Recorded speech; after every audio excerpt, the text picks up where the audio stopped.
আরে কি গো, তুমি এখানে বসে আছো? সবাই যে তোমার ওদিকে ডাকছে। এক মিনিটও হয়নি আমি আমার পিছনটা খাটে ঠেকিয়েছি, আর সকাল থেকে একা এক পায়ে দাঁড়িয়ে সব কাজ করে যাচ্ছি। 2 মিনিট আমাকে বসতে দেখতে পাচ্ছ না তুমি? ভাই বিয়ে তো হচ্ছে না, যেন কি রাজকার্যটা একেবারে করতে যাচ্ছে। কই আমার বিয়ের সময়টা তো হুলুস তুলুস বাঁধেনি বাবা। আর তোমাকে দেখলে আমার যা রাগ হচ্ছে না। তোমার মা কেমন একচক্ষু জানো? আমার বেলায় আশীর্বাদ দিতে কি দিয়েছিল? ওইটা পিঁপড়ের ডিমের মতো নাক ছাবি। আর বৌমার বেলায়, ছোট বৌমার বেলায় একেবারে পয়সা গদ গদ করছে। কি দিয়েছে জানো? কানের সাথে গলার সেট। বলে দিচ্ছি, ওই একখানা গলার সেট যদি আমি না পাই না, তোমার গলা আমি কেটে ফেলবো। আমার বিয়ের সময় আমার বাড়িতে দেখতে গিয়ে কি কি চাইনি তোমার লোভী মা। আর বিছানা, আলমারি, ড্রেসিং টেবিল, তোমার জন্য সাইকেল, আমাকে গয়না দিতে হবে, তোমাকে চেন দিতে হবে, আংটি দিতে হবে, না হলে নাকি তোমাদের সমাজে মুখ দেখাতে পারবে না। আর ছোট বউয়ের বেলা কি বললো দেখতে গিয়ে? আমরা মেয়েরিতে এসেছি, আমাদের কিচ্ছু লাগবে না। যত যত মানে অত্যাচার সব আমার উপরে, যত অত্যাচার আমার গরিব বাবার উপরে হয়েছে। আসুক, দেখো না আমিও কেমন অত্যাচার করি, তুমি দেখো। আরো শুনবে, আমার বউ ভাতের দিন তাতে পাতা ছিল না, আমাকে কাকে না কাকে একটা ধরে এনে তার হাতে দিয়ে দিয়েছিল। এখান থেকে এখান অব্দি আমাকে আলপনা দিয়ে দিয়েছিল। আর ওটাকে কলকাতা বলে না। আর তোমার ছোট ভাইয়ের বউয়ের বেলায় বিদেশ থেকে মুয়া, আর আমার বেলায় বুয়া। এসব আমি মেনে নেবো না, বলে দিলাম। আমাকে 4000 টাকা ফেলবে, আমিও সাজবো মেকআপ আর্টিস্টের কাছে। মনে আছে তোমার? আমার বিয়ের পরে ঘোমটা এখান থেকে এখানে হওয়ার উপায় ছিল না। আর তোমার ছোট বৌমার বেলায় পেট কাটা লেহেঙ্গা এসেছে গো, রিসেপশনে পরবে, দেখেছো? আমাকে ওই কি একটা বিচ্ছিরি সবুজ রঙের বেনারসি যা ধরিয়ে দিয়েছো সেটাই পরেছিলাম রিসেপশনে। আমাকে নিয়ে কেউ যায়নি শপিং করতে। আমার বউ হাতের দিন দুপুর বেলা আমাকে দিয়ে রান্না করিয়ে সবার পাতে ভাত দেওয়ানো হয়েছে। আর সেটা যদি ছোট বৌমার বেলায় না করানো হয় না, তাহলে তুমি দেখে নিও আমি উদয় অস্ত কাজ করে যাই এই বাড়িতে। তোমার মা আমাকে এরকম করে দেখছে এক চোখে। আর ছোট বৌমা সে খুব ভালো, ছোট বৌমার লেহেঙ্গা পরছে সেটা কেউ দেখতে পাচ্ছে না। আর আমি একবার একটা স্লিভলেস ব্লাউজ পরেছিলাম বলে তোমার মা আমাকে কি কথাটাই না শুনিয়েছিল। এবার দেখো আমিও কেমন সাজনটা দিই, খালি দেখো, সবাই দেখবে। হাত তুলে তুলে নাচবো আমি, দেখো। হ্যাঁ, কেন নাচবো না? আমি অবশ্যই নাচবো। বৌদি, আরে নিচে তো ডান্স প্র্যাকটিস হচ্ছে, তুমি যাবে না? হ্যাঁ নাচবো তো। এই তো তুই নিচে যা, আমি যাচ্ছি এক্ষুনি প্র্যাকটিসে, রিহার্সাল করে আসি। ঠিক আছে, চলো চলো। Focus girls focus. আমি কি একটুখানি বৌদিকে ডাকতে চলে গেছিলাম, তোরা কেউ প্র্যাকটিস করিস? একটু তো সিরিয়াসলি নে তোরা। আমরা ছেলে পক্ষ, আমাদেরকে সঙ্গীতটা জিততেই হবে যেভাবে হোক। মেয়ে পক্ষ জিতে গেলে কি হবে? আমাদের দাদার নামটা তো বদনাম হয়ে যাবে না? 1 2 3 4 5 6 7 8 2 2 3 4। এ মানু, আমাদেরকে একটু নাচ টাচ তোলা। সত্যি আন্টি তোমরাও নাচবে? হ্যাঁ নাচবই তো, কিন্তু আমার তো দাদার বিয়ের থেকে তোর বিয়েতে বেশি নাচার ইচ্ছা। আমার বিয়ে সে তো ঢের দেরি। দেখ তোর মুখটা কি গোলো করছে, মানে চকচক করছে। দেখবি তো দাদার বিয়েতে তোকেই না কেউ বিয়ের প্রস্তাব দিয়ে দেয়। আমাকে কেউ পছন্দ করুক তার জন্য কি আমি নিজেকে মেনটেন করি নাকি? তোমরা তো জানো না আমার স্কিনের যা অবস্থা ছিল না, আমি তো অনেক কষ্টে ঠিক করেছি। তাই তা তুই কি মেখে স্কিনটা এত সুন্দর করলি? রোদে কলেজে গিয়ে গিয়ে আমার মুখে যা ডার্ক স্পট হয়ে গেছিল কি বলবো। আর তখনই আমি ব্যবহার করা শুরু করেছিলাম হিমালয়ের dark spot clearing turmeric face serum. হিমালয়ের টার্মারিক ফেস সিরাম তো ক্লিনিক্যালি টেস্টেড ফেসের ডার্ক স্পট কম করানোর জন্য। এইটা তো 100% অর্গানিক্যালি সোর্স টার্মারিক দিয়ে তৈরি। তার সাথে এর মধ্যে রয়েছে গ্লাইকলিক অ্যাসিড আর নায়াসিনামাইড। এটা তো স্কিনের বেস্ট ফ্রেন্ড। এটা স্কিনের যেমন ডার্ক স্পট গুলোকে ফেড আউট করে, সেরকম ভাবে স্কিনে একটা ন্যাচারালি গ্লো এনে দেয়। এটা ইউজ করা তো ভীষণ ইজি। মাত্র 2 থেকে 3 ফোঁটা ফেসে নিয়ে আপার সার্কুলেশন মোশনে ইউজ করে নিতে হবে। আর আমি এর সাথে তো ময়শ্চারাইজারও ইউজ করি, তার জন্য দেখতেই পাচ্ছ আমার স্কিনটা কতটা গ্লোই হয়ে গেছে। বিফোর এন্ড আফটার এ তো ডিফারেন্সটা ক্লিয়ারলি ভিজিবল। এই বেশ ভালো, তো কোথায় পাবো রে? আরে এটা তো অ্যাভেলেবেল আছে অ্যামাজন, নাইকা, ফ্লিপকার্ট, হিমালয়ের অ্যাপ এন্ড ওয়েবসাইটে। আর তাছাড়া তোমরা পেয়ে যাবে যে কোনো কুইক কম অ্যাপে। আচ্ছা ঠিক আছে, তবে আমি এক্ষুনি কিনছি। আর তোমরা প্রোডাক্টটা একবার চেক আউট করে নিতে পারো, লিংকটা আমার ডেসক্রিপশন বক্সে দেওয়া আছে। আর আমার লিংকে ক্লিক করে পারচেজ করলে তোমরা অনেক ডিসকাউন্টও পেয়ে যাবে। আচ্ছা ঠিক আছে, তবে আমি এক্ষুনি কিনছি। দেখ, আমি এত কষ্ট করে তোদেরকে নাচ তোলাচ্ছি, কেউ যদি স্টেজে উঠে একটাও ভুল করেছিস আমি নিচ থেকে ইট ছুঁড়ে মারবো কিন্তু তোদেরকে। চলো উঠে পড়, স্ট্যান্ড আপ স্ট্যান্ড আপ। ঠিক আছে। আরে পিন্টু তুই একটু এদিকে শোন, বাঁদিকে বাঁদিকে বাঁদিকে। হ্যাঁ হ্যাঁ ঠিক আছে, তুই মনে রাখবি এটাই তোর পজিশন, মনা আর টর্নার মিডিলে। ওকে চলো এবার স্টার্ট করা যাক। সো আমাদের লাস্ট কত দূর অবধি হয়েছিল? সাজন ঝি ঘর আর এই, তো এখানে আমরা শেষ করেছি। তো এই অবধি যখন আমরা শেষ করেছি, পা এখানে আছে, দেন আমরা তো 1 and 2, দেন আমাদের স্টেপ হবে দুলহান এই, মানে মাথাতে এরকম করতে হবে, তবে মানে সুন্দর দেখতে লাগবে দুলহান এই জিনিসটা। ঠিক আছে, করো করো, তোমরা করে দেখো। So ready, 1 2 3 start. 1 2 3 4 5 6 7 8 2 কি ফালতুই না নাচছিস তুই, মানে তোকে লিটারালি আমার ইচ্ছে করছে তোকে বের করে দিই। নেহা, তোমার কাছে কোনো অপশন নেই, তাই তোকে রাখতে হচ্ছে। যাই হোক, ভালো করে প্র্যাকটিস কর প্লিজ, মাত্র আজকের দিনটাই আছে। ঠিক আছে, যাই হোক, কে কোন ড্রেস পরবে আমাকে সে এক্ষুনি দেখা। দিদি, তুমি এটা মোটেই পরতে পারো না, দেখো ব্লাউজের সাথে স্কার্টের কোনো ম্যাচই নেই। আমাদের গ্রুপে নাচতে হলে তোমার ম্যাচিংই পরতে হবে। না না না, অডিয়েন্সের সাথে কোনো মতেই ব্লু পরা যাবে না। না, ভালো লাগছে না, প্লিজ চেঞ্জ ইট। সো তোদেরকে আমি ভালো করে বলেছি, নিজে নিজে যা যা টাইমিং দিয়েছি মেকআপ করানোর, সেটা কিন্তু টাইম মেনটেন করে চলে আসবি। যাকে যেরকম যেরকম টাইম দিচ্ছি তারা যেন সেরকম সেরকম টাইম মতো চলে আসে আমার কাছে। তোকে দিয়েছি 2টো থেকে 2:30টে, তোকে দিয়েছি 2:30 থেকে 3টে, তোকে দিয়েছি 3টে থেকে 3:30টে, এন্ড তোকে দিয়েছি 3:30 থেকে 4টে। 4টে থেকে 6টা অবধি আমি মা, মাসি, জেঠিমা, কাকিমা যারা যারা বাকি আছে চুল বাঁধবে, শাড়ি বাঁধবে, তাদেরকে সবাইকে করাতে হবে। এন্ড ফাইনালি 6টা থেকে 8টা অবধি আমি সাজবো। ওকে? এই, চিনতে পারছো আমাকে? পারছো না? আরে তুমি সুরঞ্জন বাবুর মেয়ে তো। হ্যাঁ, তোমাকে আমি ছোটবেলা থেকে দেখেছি। তা তোমার পড়াশোনা কমপ্লিট? ও, চাকরি বাকরি কিছু করছো নাকি? আমার কাছে একটা ভালো পাত্র আছে, তোমার তো বিয়ের বয়স হয়েই গেল, আমাদের পাড়াতেই থাকে। তোমার বাবার নাম্বারটা দাও দেখি আমাকে, আমি ওনার সাথেই কথা বলে নিচ্ছি। আরে দিয়ে যাও না। আরে কোথায় যাচ্ছো? এই জানো, ওই যে অনিশবাবুর ছোট ছেলে, ওটাও তো বিয়ে হচ্ছিল না, 10-12টা সম্বন্ধ দেখেই যাচ্ছে আর দেখেই যাচ্ছে। একবার ও বাড়ি দিয়ে বারণ করে দেয়, তো একবার এ বাড়ি দিয়ে বারণ করে দেয়। শেষ পর্যন্ত কে ওর জন্য মেয়ে দেখলো? হ্যাঁ, কে দেখলো? আমি তো দেখলাম।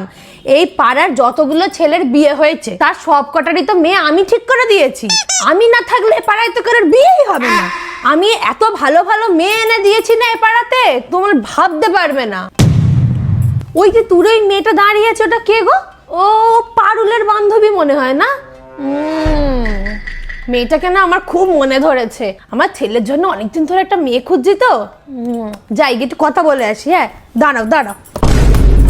ও মা গো, এই এই এই এই, শোনো শোনো শোনো, এদিকে আসো। ভেতরে কোথায় ঢুকে আসছো? ক্যাটারিং এর ছেলেদের কাজ তো সব বাইরে। কাকিমা, আমি ক্যাটারিং এর ছেলে নই, আমি এ বাড়িরই ছেলে। বাবু, এ কি অবস্থা তোর? তোকে দেখে তো মনে হচ্ছে তোকে 10 দিন কেউ খেতেই দেয়নি। হ্যাঁ, তার সাথে সাথে 4 দিন স্নানও করিনি। বাড়িতে বিয়ে হচ্ছে বলে তোমাদের তো সবার খুব আনন্দ। সকাল থেকে ওই হালুর করার সাথে আলু ধুয়ে ধুয়ে আমার হাতে ছাল উঠে গেল।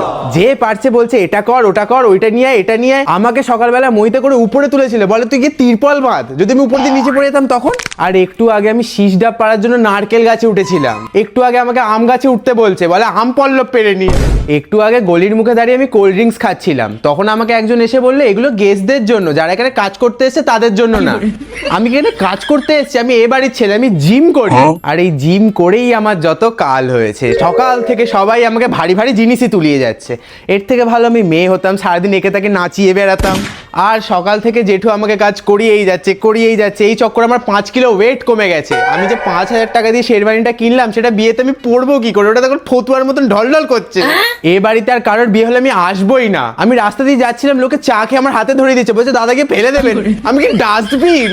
এই বাবু, পিসিমা এসেছে, দরজা থেকে গিয়ে লাগেজগুলো নিয়ে আয়। ব্যাস হয়ে গেল, চলে এসছে কাল নাগিনি। যাই এবার বিন বাজে গিয়ে তার সামনে, ভালো লাগে না। বাবা, আমার একটু আসার ইচ্ছে ছিল না বুঝলে, শুধুমাত্র আমার ভাইপোর মুখটা চেয়ে আমি এসেছি। 2 মাস আগেও যখন ভাইফোঁটা দিতে এলাম না, জিজ্ঞাসা করলাম রোহনের জন্য মেয়ে লাগবে, মেয়ে দেখছো কি? তাহলে আমার দেওরের মেয়ে আছে ইঞ্জিনিয়ার, অনেক টাকা মাইনে পায়, ভালো মেয়ে। বলো না, এখন তো নাকি বিয়ে দেবে না। এখন কি হচ্ছে 2 মাস বাদে? হ্যাঁ, যতই বলুক অ্যারেঞ্জ ম্যারেজ, সব অ্যারেঞ্জ ম্যারেজ কিচ্ছু না, সব ভিতরে ভিতরে প্রেম ছিল, ইন্টু মিন্টু করে রেখেছে সব। ওই জন্যে বলেনি তো আমাকে এই তো 15 দিন আগে বাড়িতে গিয়ে হাতে কার্ড দিয়ে বললো যে আমার ছেলের বিয়ে, তুমি এসো। তাই আমি চলে এলাম। বাড়ির মেয়ে আমি তো কারোর কাছে কি নালিশ করতে পারবো না। নিজের বাপের বাড়ির নালিশ করলে কাদের নামটা খারাপ হবে? নিজের বাপের বাড়ির। কিন্তু আমার বর, সে তো আর এই বাড়ির ছেলে নয়, সে তো বলবেই, সে আসেও নি। 15 দিন আগে যদি নিমন্ত্রণ করে বাড়ির জামাইকে, সে কি আসে? সে আসেও নি আর আসবেও। এই যে মেয়ের বাড়িতে আশীর্বাদ করতে গেল, কই পিসমশাইটাকে তো নিয়ে গেল না, একবার বললোও না যে পিসমশাই তুমি চলো। বলেছিল মানে কি, এমন দিনে বলেছে যেদিন তোর পিসমশাইয়ের কলেজে ক্লাস থাকে। একবার জেনে দেখেছে কোন দিন ক্লাস থাকে না? ওর পিসমশাই তো আর এরকম ফাঁকা বসে থাকে না, প্রফেসর, সে প্রফেসর। আরে কি হচ্ছেটা কি? আমি কি নাচবো? জানিস না আমার এই হাতে পেলেট বসানো আছে? দে দে দে, হাতটা ভেঙেই দে, আবার করে অপারেশন করাতে হবে আমাকে, মরেই যাই এবারে। হাসবো কেন? কি হয়েছে এখানে হাসার মতো? থাক থাক থাক, তোমরা সব আচার বিচার যা করছো করো, আমাকে আর ডাকতে হবে না, আমি ওসব কিছু জানি না। না না না, রাগ করার কি আছে বলো? রাগ কেন করবো? কিন্তু এতদিন তো আমাকে ছাড়া সব হলো তো, ওর মাসি টাসিরা সব এসছে তো, ওরা সব জানে, ওরাই করে দেবে। পিসিকে কোনো দরকার নেই। আরে বাবা, আমাকে বিয়ের দিন 2 দিন আগে যখন ডাকেনি, বিয়ের দিন আমি এসেছি, তাতে কিছু যায় আসেনি। তো একটা আমার কাজ না করে দিলে কি হবে? সব হয়ে যাবে। যেটা মেয়ে পেয়ে গেছে, যেটা বিয়ে ঠিক করে নিয়েছে, যেটা আশীর্বাদী হয়ে গেছে, সেটা বিয়েও হয়ে যাবে। আজ কতদিন আগের থেকে আমার ট্রেনের টিকিট কাটা আছে কেরালা যাওয়ার, জানো দিদি ভাই? এমন দিনে বউ ভাতটা ফেলেছে, যদি আমি থাকতেই না পারি, আমি থাকলে তো ওদের অসুবিধে, ওই জন্য আমি চলেই যাব। ওই জন্য তো এত বড় লাগেজটা আমি নিয়ে এসেছি। এখানে বিয়েটা কোনো মতো নমনম করে কাটিয়ে বউ ভাতের দিন সকালেই চলে যাব। পান পাতা লাগবে? এক্ষুনি এনে দিচ্ছি। বরণডালা এক্ষুনি এনে দিচ্ছি। 2টো কলা গাছ এনে দিয়েছিলাম না সকালবেলা? ঠিক আছে, আবার এনে দিচ্ছি। তোমরা এখনো ফুলের গেট সাজাওনি? জামাইবাবুকে আমি কি জবাব দেব? এই তোমাদেরকে দিয়ে না কোনো কাজ হবে না, এর থেকে ভালো ফুল আমাকে দিয়ে দিত, আমি এক্ষুনি ছাদে উঠে সব একদম বাইগান। সত্যি তোমাদের দ্বারা কোনো কাজ হয় না এখনকার ছেলেদের দিয়ে। তোমরা এখন অবধি ছাদটাকেও পরিষ্কার করে উঠতে পারলে না? একটা ঝাঁটা দাও, আমি করে দিচ্ছি, তোমাদের দ্বারা কিচ্ছু হবে না। এখন অবধি তোমাদের বাঁশ বাঁধা হলো না? তাড়াতাড়ি বাঁধো, এখনো পেরেকও ঠোকনি, বাঁশও বাঁধুনি, কাপড় তোমরা কখন করবে? তাড়াতাড়ি করো, নাহলে এটা ছুঁড়ে মারবো এক্ষুনি। এখনো হালুই করা আসেনি, আমি জামাইবাবুকে কি জবাব দেবো? এখনো ফুল এসে পৌঁছায়নি, আমি জামাইবাবুকে কি জবাব দেবো? কি দুপুরে খেতে বসে জলের গ্লাস শেষ হয়ে গেছে, আমি জামাইবাবুকে কি জবাব দেবো? আরে আপনি চলে এসছেন? হ্যাঁ হ্যাঁ, মোড় থেকে দেখুন 2টো রাস্তা আছে, একটা ডান দিক একটা বাঁ দিক। হ্যাঁ, ডান দিকে যাবেন না, বাঁ দিকে যান, বাঁ দিক দিয়ে সোজা, সোজা গিয়ে ডান দিক, দেখবেন ওখানে একটা ফুলের গেট সাজানো। ওটা কিন্তু আমাদের বাড়ি না, ওখান থেকে একটু এগিয়ে যান, গিয়ে দেখবেন ডান দিকে একটা রাস্তা আছে, বাঁ দিকে একটা রাস্তা আছে, বাঁ দিক দিয়ে সোজা গিয়ে ডান দিকে একটা সাদা ফুল দিয়ে গেট সাজানো। আরে মশাই, শ্রাদ্ধ বাড়ি হবে কেন? আসল ফুল দিয়ে সাজানো, 50,000 টাকার গেট করা। হ্যাঁ হ্যাঁ, ওইখানেই হচ্ছে বিয়ে। ঢুকে আসুন ঢুকে আসুন। সব ঠিকই তো লাগছে এবার। এই তোমাদের না 6 জনের আসার কথা ছিল, তোমরা 4 জন এসছো। কি 4 জনের সামলে নেবে? আমি তো 6 জনের টাকা দিয়েছি তোমাদেরকে। আমি জামাইবাবুকে এবার কি জবাব দেবো? এখনো তোমরা এই কটা ঘাস ছিঁড়ে উঠতে পারলে না? কত সময় লাগে তোমাদের ঘাস ছিঁড়তে? ছেড়ো ছেড়ো, তাড়াতাড়ি ছেড়ো, তাড়াতাড়ি ছেড়ো ঘাস।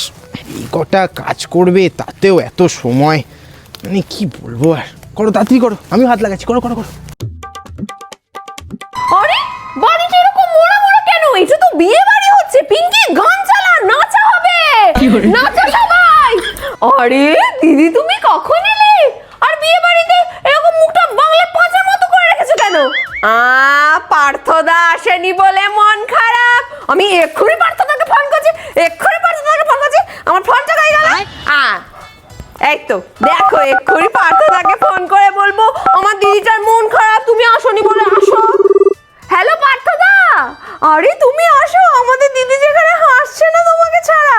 আরে আসো আসো, নাচ হবে, মজা হবে। কি করছো? জলদি এসো জলদি এসো। এই দেখো, এই তো পার্থদা চলে আসবে। হাসি ফুটেছে, এই হাসি ফুটেছে, এই হাসি। আরে পল্টুর মা কি সাজ দিয়েছে গো, হেভি লাগছে হেভি লাগছে, দেখে তো মনে হচ্ছে তোমারই বিয়ে। এই যে বাচ্চা বাচ্চা ছেলে মেয়েরা, তোরা কি মনে করছিস আমার হাড় বুড়ো হয়ে গেছে? তোদের এখন আমি ডান্স কম্পিটিশন দিতে পারি, তোদের কোনো আইডিয়া নেই আমার হাড়ে কত জোর আছে। আরে নাগিন ডান্স চলো, নাগিন ডান্স চলো, আমাদের দিদির ফেভারিট গান। এই বিয়ে বাড়িতে মাত্র একজনই অ্যাক্টিভ আছে, সেটা হলো আমাদের ডোডো। ডোডো ডোডো, কেমন লাগছে তোমার দাদার বিয়ে? নাচো ডোডো, নাচো। আরে বসে কেন, সবাই নাচো। গান বাজলে তোমাদের নাচতে ইচ্ছা করে না গো? আরে তোর তো বিয়ে, তুই তো নাচ অন্তত। এই তোরা মেহেন্দির লোক ডাকিস নি রে? আমি ভাবলাম এখান থেকে এখান অব্দি মেহেন্দি করবো। বাবা কি কিপটে তোর মা। আরে তোরা একটু জোরে জোরে গান বাজা, গান তো শুনতেই পাচ্ছি না কানে। এখানে। দাঁড়া বাবা, তোদের মিউজিক সিস্টেমে আওয়াজই নেই, জোরই নেই, বাজে মিউজিক সিস্টেম। আমরা থেকে সাঁতরাগাছি, আপনি কি যে বুঝে গেছি। উফ, তোদেরকে আর কতবার বলতে হবে বলতো গানটা আস্তে করার কথা? আমার তো মিটিং চলছে একটা। আহা বৌমাই, বিয়ে বাড়িতে এসে আবার মিটিং মিছিল করার কি দরকার? বিয়ের ডেটটা তো আমাকে জেনে ফেলা হয়নি মাসে। আর আপনি তো জানেনই নিশ্চয়ই এই বাজারে চাকরি পাওয়াটা কতটা ডিফিকাল্ট, সেটা তো আপনার ছেলেকে দেখলেই বোঝা যায়। জানিস, বিয়ের পর থেকে একটা কথা শুনে শুনে তো আমার কান পচে গেল। বিয়ে হয়ে গেছে, এখন চাকরি বাকরি করে কি হবে, সংসার করার সময় এটা ছেলে পুলে মানুষ কর। তুই বলতো এখনকার দিনে আমাদের মতো লাইফস্টাইল লিড করতে গেলে যদি ঘরে দুজন চাকরি না করে তাহলে কি চলে? আর প্লিজ এই চম্পা মাসিকে একটু আস্তে কথা বলতে বল। উনি এত ক্যাঁ ক্যাঁ করে চেল্লাচ্ছে, ওনার গলার আওয়াজে তো আমার ক্লায়েন্ট পালিয়ে যাবে। আমি তো নতুন বউকে বলেই দিয়েছি, তোমাকে এ বাড়িতে জব ছাড়ার জন্য অনেকেই বলবে, অনেকেই প্রেশারাইজ করবে, বলবে জব ছেড়ে দাও, ঘর করো, সংসার করো, এই করো, যেটা আমার সাথেও হয়েছিল। আমি বাবা ছাড়িনি। কেন কেন জব ছাড়তে যাবো তুমি বলো তো? নিজের জব বাবা, নিজের কাছে ডিগনিটি। অন্তত আমার মন খারাপ হলে কারো কাছে হাত পেতে তো আর টাকা চাইতে হবে না। চলে যাবো নিজে শপিং করতে, নিজের মন ঠিক করে নেবো। সবার মুখের উপর সত্যিটা বলে দিই না, সেই জন্য বাড়ির লোকের কাছে আমি খারাপ। আর তুমি বলো না, শ্বশুর বাড়ির জন্য আমি করে কি করবো? দিন শেষে সেই এটাই বলবে তুমি খারাপ, তুমি এই করেছো, তুমি ওই করেছো। তার থেকে বাড়ির পলিটিক্সে জয়েন করার থেকে ভালো না আমি অফিস পলিটিক্সেই জয়েন করি? মুখ করুক, দু চারটে কথা শোনাক, মাস শেষে অন্তত আমি হাতে মাইনেটা তো পাবো, টাকা তো আসবে। হে ভগবান, এরা আরো জোরে জোরে গান বাজাচ্ছে। ও মা, আমি পাগল হয়ে যাব। এই আমার জন্য একটা ক্যাব ডাকো, তুমি বাড়ি যাই। হ্যাঁ হ্যাঁ, সব কাজ কারবার ভালোই চলছে। এখন তো এই সবে ধান কাটা শেষ হলো, তবে আমি বললাম যে হ্যাঁ ঠিক আছে আমি আসতে পারবো না। আরে তো ভাবছিলাম আসতেই পারবো না। এই বাবু, তুই কোথায় যাচ্ছিস? আরে তোর তো আজকে বিয়ে, তোকে ঘর থেকে বেরোতে হয় না। বাবা আমার কথাটুকুনি শোন, ঘর থেকে বেরোতে হয় না। ঘরের বেরোনোর কিন্তু একদম নিয়ম নেই যাদের বিয়ে। না তোর বউ বেরোবি না তুই বেরোবি, ঘরে থাক। ও দিদি, জল সইতে যাওয়ার জন্য যে 5টা এও লাগবে তাদেরকে তাড়াতাড়ি বলো না, তৈরি হয়ে নিতে, অনেক তো বেলা হয়ে যাচ্ছে। গায়ে হলুদে যারা যারা আগে হলুদ কাপড় পরে এসছো তারা আগে দিয়ে দাও, ফটোগুলো ভালো আসবে বুঝলে।